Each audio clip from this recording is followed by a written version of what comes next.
When you've been struggling with an autoimmune disease or a mental illness or any other condition that just doesn't seem to be resolving itself through standard medical treatment, what do you do?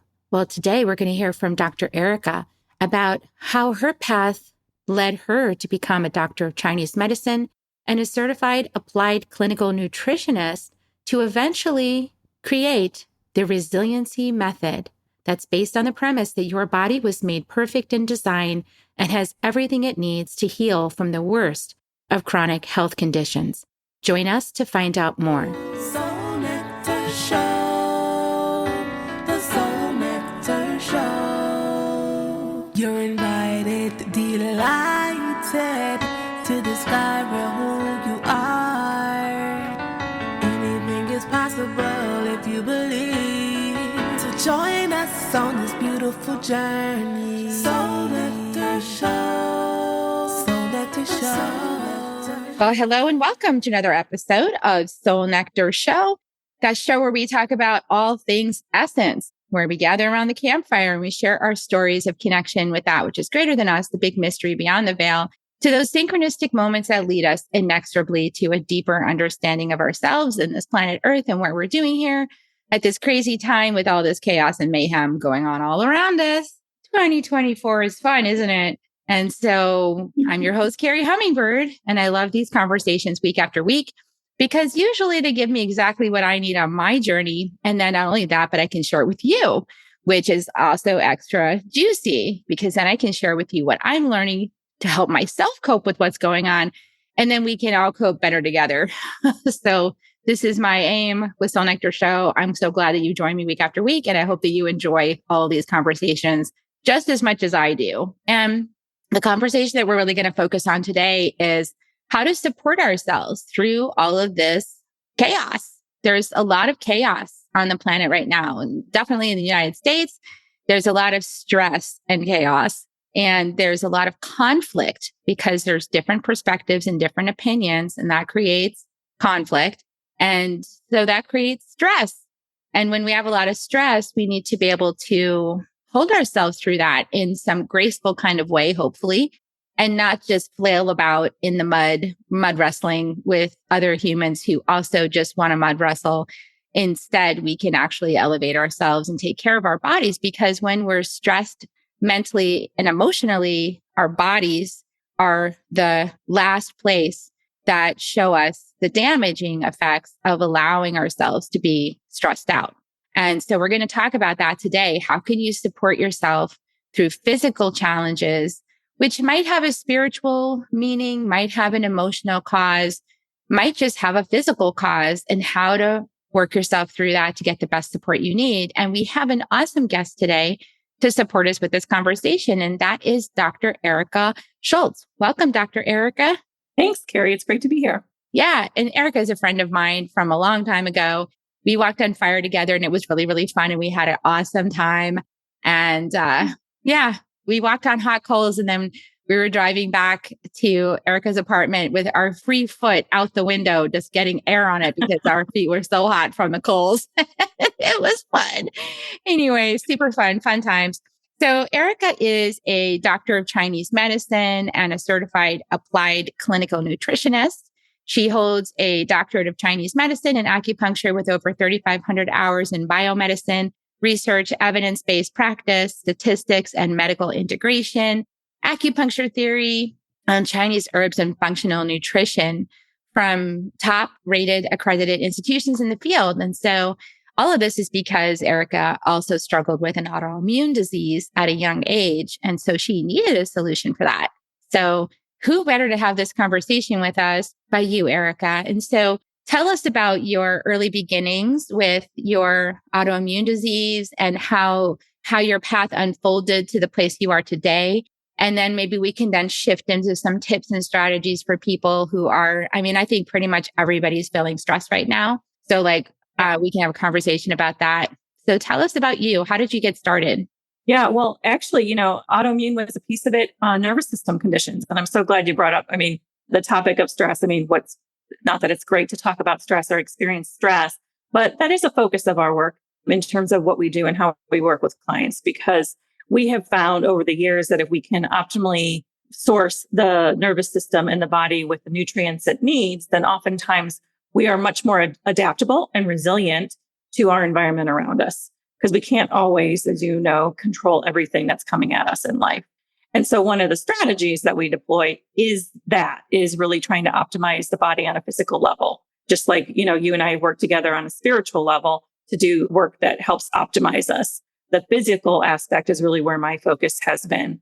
And it started with me as a young child actually losing control of my body, complete control of my body, with a seizure disorder as soon as puberty onset. And it came down a path where, I had come from a family of kind of more naturally minded parents that really wanted to look at alternative solutions besides drugs and the medical route. And then ultimately, after a couple of years, I just said, I just want the medication, because the seizures were coming. And I was very afraid of, falling down and looking strange in front of my peers. That's a time of life where you're very impressionable and concerned about how others perceive you and think of you. And it was a factor of my finding stability at that time of life. And it worked pretty well. It was a good strategy for many years. But I always knew intuitively in the back of my mind that I was covering something up, that I really wasn't dealing with the root cause of why my body was malfunctioning in that way. And that led then, as years progressed, into more situation with autoimmune patterns such as hypothyroidism and gluten sensitivity, and more like ailments, essentially, to where I got to the point when I was, I think, in my late 20s, early 30s. And I was like, I got to figure something else out. I was also just intuitively always called to be a healer. I just didn't know what it looked like. I came from a family of healers, chiropractors mainly, and I just knew that chiropractic wasn't the way that I was going to work with bodies, but didn't really uncover that until I got plantar fasciitis so badly in both my feet that my chiropractor suggested I go see an acupuncturist. So I ended up in an acupuncturist office. He said 10 to 12 visits. By visit 8, I had no pain. And I was like, is this something I could do? Long story short, I'm moving to Austin, Texas, which is where we met, enrolled in a master's degree program there, and starting my journey, and my health tanks. And I'm like, I've got 4 more years, and I've heard how challenging this program is. I've got 4 more years ahead of me, and I am in the gutter when it comes to my energy. So I'm thinking to myself, how am I going to navigate this? And I'm looking at my skin in the mirror. I'm like, dark spots all over. I look like I'm aging way too fast. And it was then and there that I was like, I got to do something. Well, my twin sister was learning this nutritional testing method. She was like, Erika, you got to look at this. This is amazing work. It's getting great results. She's like, I would even consider not going to acupuncture school and just learning this. And I was like, no, I'm going to acupuncture school. I stuck to my guns. I'm glad I did, because further down the road is where I really pulled that into the process that we use with clients now. But it was an incredible starting point. Within weeks, I was feeling like a completely different person. I went from not thinking I was going to make it through that grad school program to then running circles around my classmates. I was so inspired. I would attend classes on the weekends to learn everything I could about nutritional medicine, functional medicine, and was learning from some of the best doctors in the world, thankfully, because we had a great learning center in Austin, Texas. And 2 years in, I am opening up and starting to see patients doing the nutritional therapy. So I've been at this work for 12 years now, seeing clients, and 80% of my practice is really focused on the nutritional aspect of health. And then acupuncture is really used as in conjunct to that. But it wasn't until I kind of got a few years ago, I started to realize that the seizures were starting to come back and starting to get a little bit more unpredictable. And so I was very uncomfortable with that. And I also knew that we hadn't gotten to the source quite yet, which is when I started to really incorporate some of my Chinese medicine and acupuncture background and learning. And since then have developed and am trademarking now a process called the Resiliency Method that I'm using with patients currently to get to some of the deepest realms, especially with the nervous system and healing all of the tissue that's incorporated into the brain and the nervous system. So it's really turned into this process that's really increasing, like I said, adaptability, resiliency, hence its name, and longevity even. So it's, most of us as we age, one of the things we're really dealing with is neurodegeneration. And that's where we start to lose and, the quality of life. And having gone through some of this process and worked out some of these procedures with patients, it's really opening an expansion in terms of the way that we look at the future and how we're all aging. Wow. I mean, what I'm struck by in what you're sharing is how our life curriculum, when we're younger, before we really wake up to our purpose, it gives us everything we need in terms of experiences to really, from the inside out, walk our own talk, like really know, like we know in our bodies, our medicine that we're here to give to other people. Right. And Absolutely. because you know that in our community, we talk about inner medicine. Well, the inner medicine is really important. Well, how do you get the inner medicine? Is because you walk your talk and you had to actually live and embody those experiences in order to know what you're talking about. It's not like you just looked in some book and then started, on a weekend workshop and then started teaching people. No, like Right. you embodied and lived this for yourself. So you know what it takes to be resilient. So what are some tips you want to share with people about being resilient? Well, ultimately, it's, I think, really looking at where you're at in terms of being helped. A lot of times and really it kind of starts with your beliefs, right? Even about medicine or health in general. And I have been lovingly calling these subscriptions lately. And the reason I'm calling them subscriptions is because what I'm noticing is that oftentimes our beliefs are the thing that are kind of standing between us and getting the result that we really want. And most of us probably want vital health, probably want some inner peace, want some calmness, and want to see good things happen for ourselves and the people that we love and the world around us, right? That's probably where we're all really coming from. But how we're getting there may look completely different, right? And when it comes to health, I think one of the beliefs we've got to really look at and examine for ourselves, or as I say, our subscription, because the belief becomes a subscription when we start, subscribing to a particular story that we've created or that's been created for us, right? In our culture or our environment that has been told to us. And especially when it comes to health, we have a lot of beliefs and subscriptions in our environment that, many people are kind of, latched to, which is, you don't do anything with your health until you have a symptom, or it's really ultimately bad enough to interfere with your daily living. We don't put a lot of money towards it or investment in it or time or energy, right? And we oftentimes are told from very young age that the way to be healthy is to be on a medication or receive some sort of chemical to help us be healthy, quote unquote. Well, the reality is yes, and it's my story can attest, the use of a medication can be helpful. It can help alleviate a particular symptom.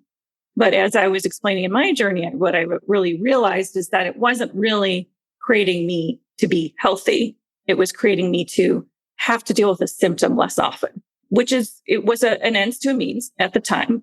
But ultimately, if I wanted to find a new level of health, I really had to confront myself on that belief and look at the result that I was getting. I was looking at myself as a 30-year-old, just aging more quickly, finding more and more stress, burnout, fatigue, and not getting really ultimately the result that I wanted for myself and my future. And yeah, you're absolutely right in terms of just like having to walk our own path and really just uncover ourselves. I just had this conversation with my sister the other day. We had a 2-day drive back across the country together. So we got into more of the depth conversations. And I said, yeah, when we were growing up, I remember just being envious of you and my other siblings because you didn't have this. And it wasn't something that you had to deal with on a regular basis or have in the background as a shadow kind of thing. And yet at the same time, I am at the point in my life where I can find so much gratitude for that journey because of what it's allowed me to now be able to do in service to others as a part of my purpose. Yeah. What's interesting is that if you have not been indoctrinated into a certain system that a lot of other people have, it's really clear to see it for what it is and to not buy into it. But what's harder to understand from that perspective is why other people are so convinced it works.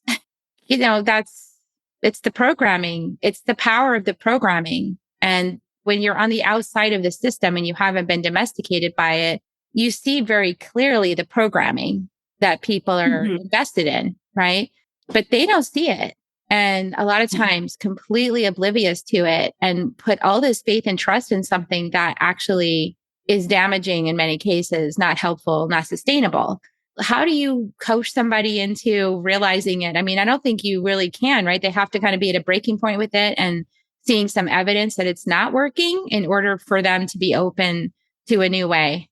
Yeah, I mean, I think that's definitely something that I have kind of learned the hard way in terms of, I would say I had some good coaching in the beginning about that. But nonetheless, you're motivated by what you see as a solution for somebody that needs help. I'm built that way. You're right, built that way. That's who we are as healers. And what I had to see is that I'm not going to help everybody. And the desire to help more people than that can't be helped by me is just my ego coming into play, right? It's like, I am here to meet the person when they are ready to receive the healing, right?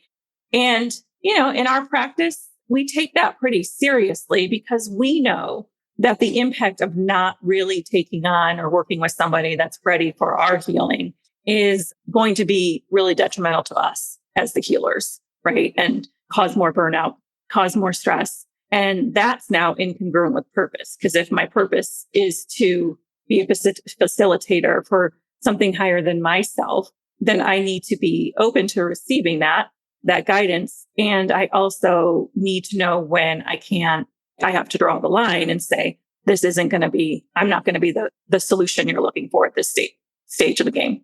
Yeah, it's that willingness to let it go. Like I'm not getting in tug of war over the person's choices, right? That's their choice. I've definitely had that experience of students who came into the program thinking that's what they wanted, but then got up against some difficult edges, right? You might have to let something go. Like you might have to let go of this idea that pills work. You might have to let go of this idea that you can have a fast, solution, just pop it in my mouth and 20 minutes later, I feel better, right? And for my training, it's like, you might have that sense of like, well, can you just fix me in a weekend workshop?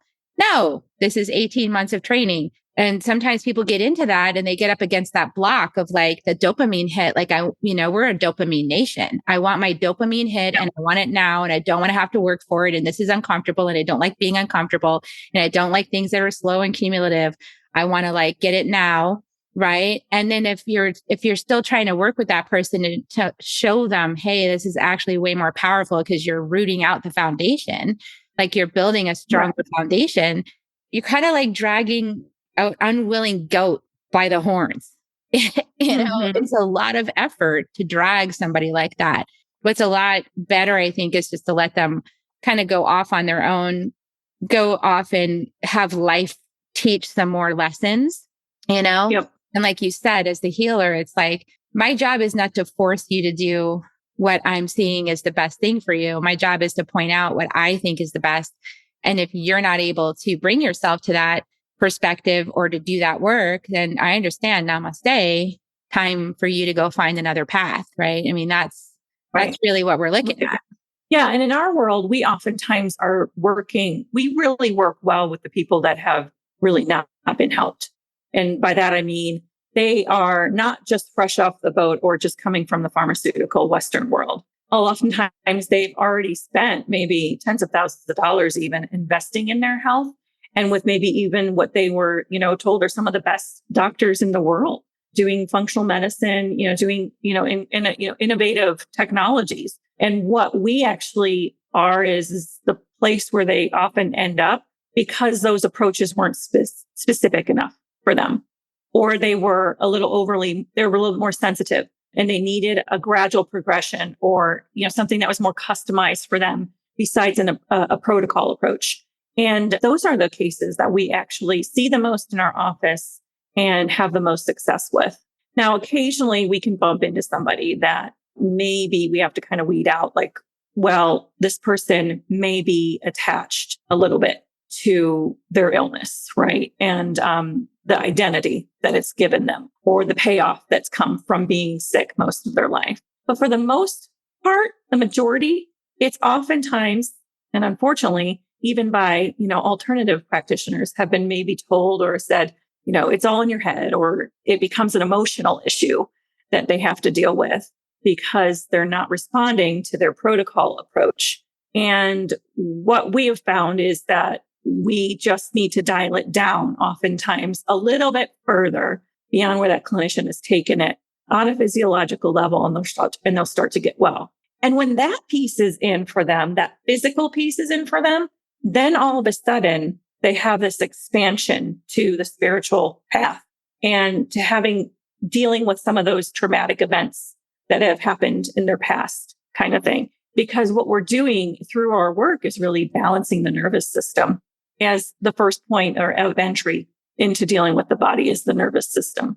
Yeah, that fight or flight. And I want to just go back to one thing you just said, which was really key and pivotal to healing, which is that you can no longer be attached to the identity that you formed with your disease if you want to heal it, whether it's a mental, quote, illness or anything else, diagnosis that you got, label. Really, that's the psychosocial aspect of healing, is like going in and saying, I'm willing to no longer get sympathy on a daily basis, for example. I'm willing to no longer be excused for my choices because I've got this diagnosis. So like, I'm willing to be self-responsible and self-accountable, even though I'm experiencing physical symptoms or mental symptoms or whatever they are. There's a lot of victimization that's buried inside illness oftentimes. And it's our choice to not be victims to that illness, but to be investigators of it, curious about it, willing to see like, what's the curriculum of this illness teaching me, like you did on your path. And I'm sure there's moments definitely of feeling victimized by it, no doubt, because especially if you're in pain or you're being blamed for things in your relationships, or you can't sustain yourself because of, this experience of your body or your mind or your heart being unwell or not at top capacity, that can feel really terrible. So that was a key thing that you said. And I think that anybody who's feeling this conversation of like, why am I not getting better? One area to look at is how committed are you to having your whole life change and no longer having this be an identity? Yeah. And I think too, sometimes the point of entry for people to get well is almost is a little show stopping.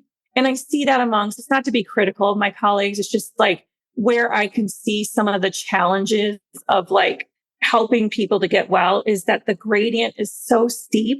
Like you have to change your diet. Like you can only eat like nuts and berries, or you can only eat protein, or you can only eat fat. There's a lot of like rhetoric around the world of physical approaches, especially in the nutrition world. There's a lot of different advice. And I always say it's cyclical because oftentimes there's one supplement or one product that everybody needs to have in their world. And supplement industry is like a multi-billion-dollar industry and growing. And so that sells products, but it doesn't always get results. And that's one of the things that with our approach is that we just make it more simple. So our goal is to actually, if you're having to avoid foods as a part of your natural, progression of getting your health back, that it's for a limited part of time. And we don't want you having to fly across the country and take all your gadgets and, your water purifier and like have to go into this protection, like buckle down. I've got to like do all these things to just make my environment optimal so that I can feel well. Our premise is that, if we build the body inside out and we turn over all the physiological tissues of the organs, tissues, glands, and deal with the nervous system, the neural tissue and the brain tissue. And we elevate that frequency by using its source, which is whole food nutrition. Then ultimately we're going to have a much better resiliency and adaptability to our environment, no matter what's coming at us, politics, a crazy boss, a lot of work, a screaming child. All of those things can be assimilated and dealt with when you're operating at a better physiological level with your body, even. And the same for anxiety and depression. I mean, I see a lot of times people are in endless cycles of therapy for their depression, for their anxiety, telling their story over and over again. When if that physiological nutritional piece was in for them, it would be like a game changer. Not that you don't need therapy, not that you don't need those things or spiritual interventions at times too. It's not that those things aren't useful or serve a benefit. It's that you need all three pieces. You need to be addressing the physical.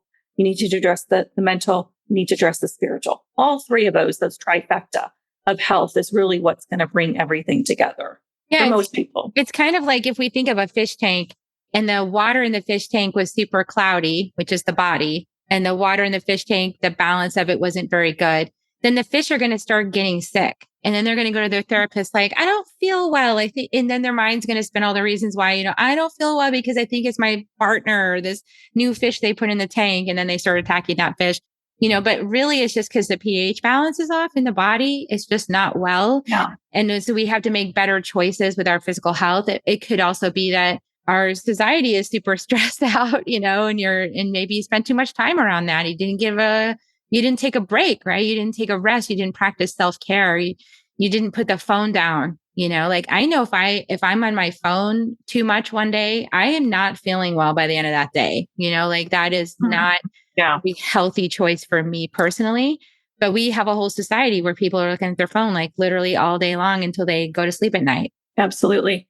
And again, coming back to that point of view, I'll share something with you. This is actually an old statistic. So it's probably 8 or 10 years old now. But at the time when I heard it, the number was $150,000 is what Fidelity, one of the major, financial advisors in the country, recommends to their clients on saving up for a couple to save up, because they're figuring that one of those two people really inside of that coupleship, one of them at least is going to have to deal with a major medical diagnosis, such as cancer or a major, diagnosis that will affect their ability to earn a wage, or they're going to be in retirement and they're going to have to face their poor health. $150,000 10 years ago. So that's probably now like with inflation and everything, 250 if I was to guess, right? And that's a large sum of money that many people don't have at their will.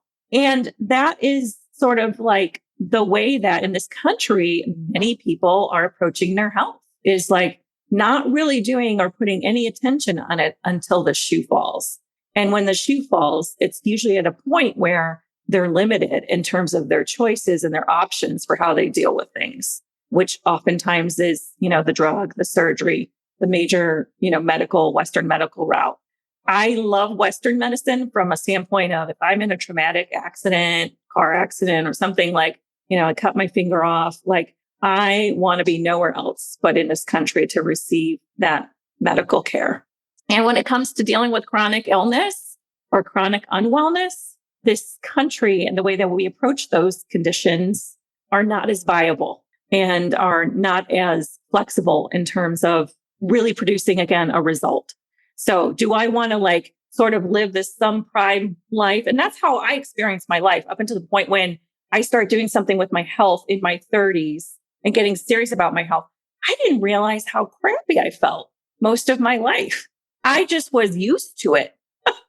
I was just like, oh, this is how you're supposed to feel, like pretty tired throughout the day. And if I went to a different environment where it was more damp or moist, I felt like crap. I'd get a headache. It wasn't until I started dealing with my health, I was like, whoa, I just went like 30 years with feeling pretty crappy and had no idea that I was supposed to feel differently inside my body than I did. Yeah, I had a similar experience where I started studying with the Four Winds, as you know, and Alberto Villoldo, and I started practicing his protocols, for supplementation and fasting, daily fasting for like 12 hours, overnight, and not eating in the morning anything sugary. And like there's a whole list of like protocols and that I was following. And all of a sudden I was like, 3 weeks in, I'm like, I have all this energy. Like it's hard to sleep at night because I have so much energy. Like I'm raring to go. So when you've had an experience like that, you know that more is possible, but it's also not like a full on all the time. I don't feel, because I think we're cyclical. We go, at least me, I go in waves where I also need to sleep and rest, and I need to give myself that time. And I think in Western society, we're expected to be like 100% on the go, like constantly, constant productivity every single day. And if you're lucky, you get Sunday off. But the rest of the days, you better bust your butt, because you're Monday, Friday at work, and Saturday with the home and the kids. And then Sunday, you get to take one little day of rest before you do it all again.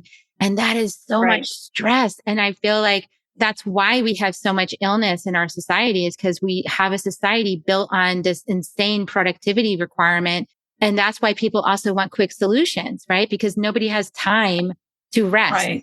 Nobody has Right. time to be down. And then they hit up against that brick wall and then they come and see you. Yep. Yep. Absolutely. And, we work with a lot of high performers too, people that kind of are like, can't afford to necessarily slow down a lot. And what we do is we're able to kind of tweak their supplement protocol so that it keeps optimizing them while I teach them those kinds of cycles, right? Like you are going to need to have a day of rest and you're going to need that time to recoup and you're going to need that. And sometimes because our work is actually evoking a healing response, they have to go into parasympathetic mode to actually heal. Tell us about parasympathetic mode for a second. Parasympathetic mode is like the part of it's the brake pedal of your nervous system. Oftentimes, parasympathetic would be like, when you sleep and when you digest is when your parasympathetic nervous system is turned on. So most of the day, you're in sympathetic mode when you're awake. However, after you, eat your lunch or whatever, you may go into parasympathetic. And if your nervous system's not optimized, you might stay there, which will look like fatigue. And, I got to lay down or I can't function kind of thing. And so sometimes the brake pedal gets stuck and sometimes the gas pedal, the sympathetic gets stuck. And so an important part of just having good health and specifically those are, again, the two aspects of your nervous system. So that's why I stress the importance of the nervous system is if your gas pedal is stuck or your brake pedal is stuck, you're going to have symptoms. And you're not going to go into proper healing cycles like you should at night. Night's when you should restore and you should go through that. So in a sense, we do get, the restoration or we have the time through sleep to rest and restore. But most of us aren't really restoring properly because we have such nervous system dysfunction going on. And so when we go to sleep at night, it's interrupted or it's too light or it's not really doing what it should be doing for us. And then consequently, we're talking about the stories we tell ourselves, it's like the message a lot of people hear is, well, all you need to do is eat a good diet and exercise.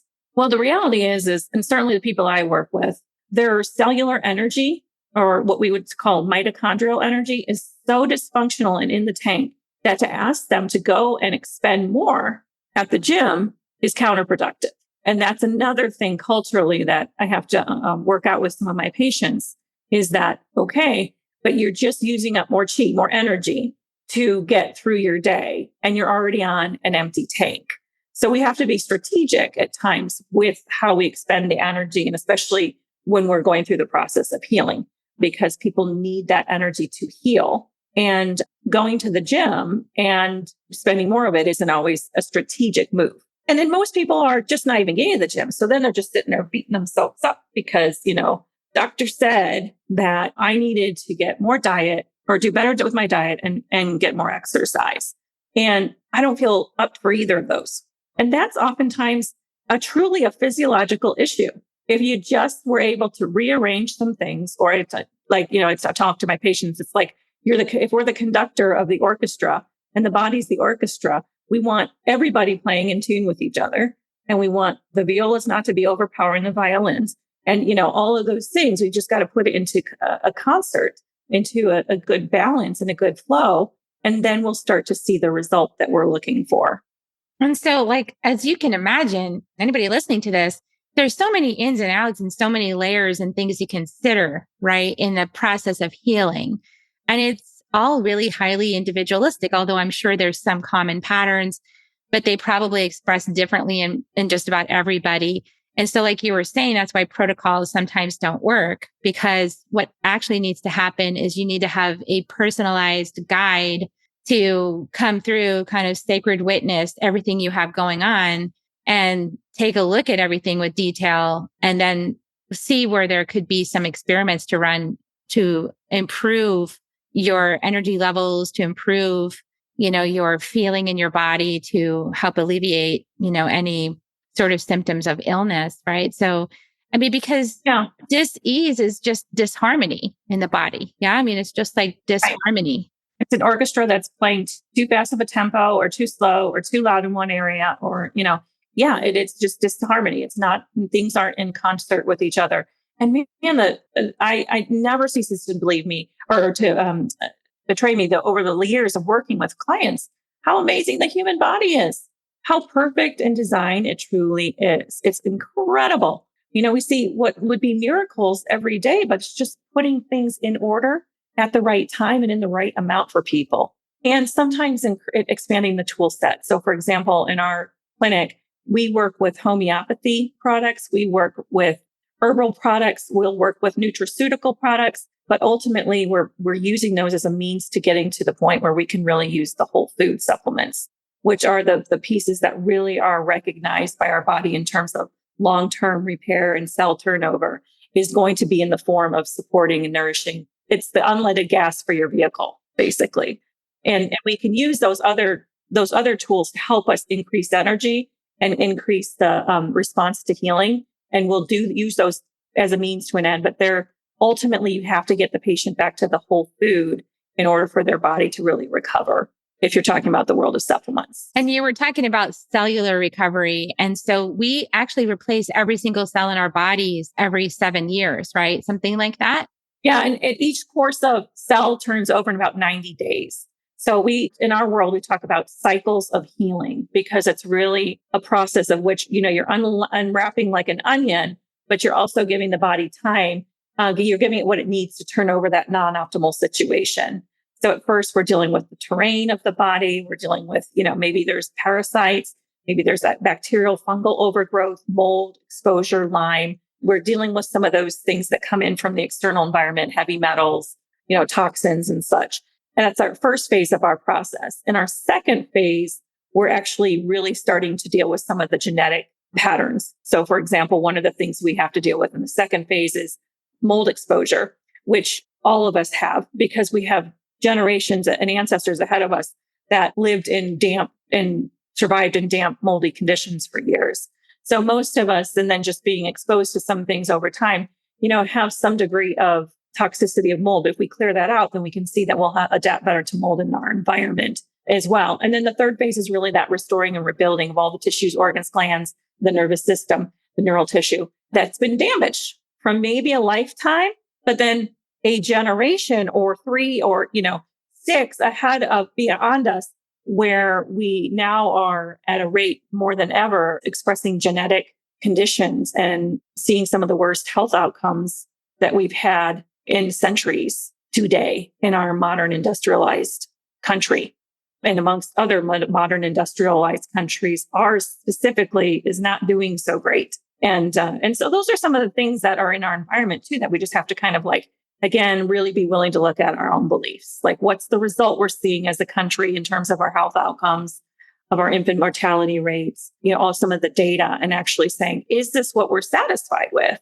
Are these the outcomes, that we want to see for ourselves? And if they aren't, then we have to rewind and go back to what's the belief that we have been all subscribing to, our subscription, and is it serving us, to keep subscribing to this particular point of view? Wow. Yeah, I love it. I love how you just wove all of the 3 levels together, the body, the mind and the spirit, all 3 of those really important. So wonderful. So I know you're documenting your resiliency method and you're trademarking it. And I know you're going to have a book coming out at some point. So we're looking forward to that book. But in the meantime, you do have a free report, the 5 reasons your health is struggling to improve. And that is freely downloadable. Awesome, awesome, awesome. And you also are offering a free discovery call and 30% off an initial consultation. That's fantastic. Mm-hmm. All of the details for all of those are in the show notes, everybody. So look below for the show notes. Erika, what a pleasure just to have you, in my sphere all the time right now and to have your medicine available for everybody listening. Is there any last thing you want to share before we wrap up? Oh, just thank you for the opportunity to share the work that we do with your audience. It's a joy to be able to have these discussions with you and to share this information with others. There's so much power that comes from dealing with, all 3 prongs, the spiritual, the emotional, and the physical, and expansion that comes when we're able to step into each of those areas fully. And so I just encourage people, if there's one thing, we started out talking about how we're living in such a stressful environment these days. And if we can, remember that 3-prong and really just come back to how are we serving ourselves in each of these areas. Just by doing that and shoring that up and putting one foot in front of the other in each of those realms is going to collectively make us all expand and grow and navigate these more turbulent times. It's beautiful. Thank you so much. And I hope you found this interview really helpful, and I hope it serves you. Share it out with anybody that you think could use this information, that could use some more resiliency, maybe help them navigate some of these intricacies in their own journey. I know Erika would be perfect for that. So definitely take her up on that free consultation call. And yeah, that's it for today. I'm going to give you guys kisses. Erika, if you'd like to help me give kisses, I always give them at the end of the show. Here they come, everybody. Oh, I love you so much. Yay. And we'll see you next time on Soul Nectar Show, everyone. Bye for now. If you found even one gold nugget in this episode of Soul Nectar Show, will you do us a favor? Will you subscribe, like, and share this episode? Maybe even write a comment and let us know what you thought about it. We really, really want to engage with you at a much deeper level. Let's be part of community together. Have a great week, everyone. Bye for now. To dive in deeper to nourishing conversation, visit soulnectar.show. Soul Nectar Show. Awaken, the show. Take a sip from the drip of nectar, from the source of who you are. Yeah, yeah.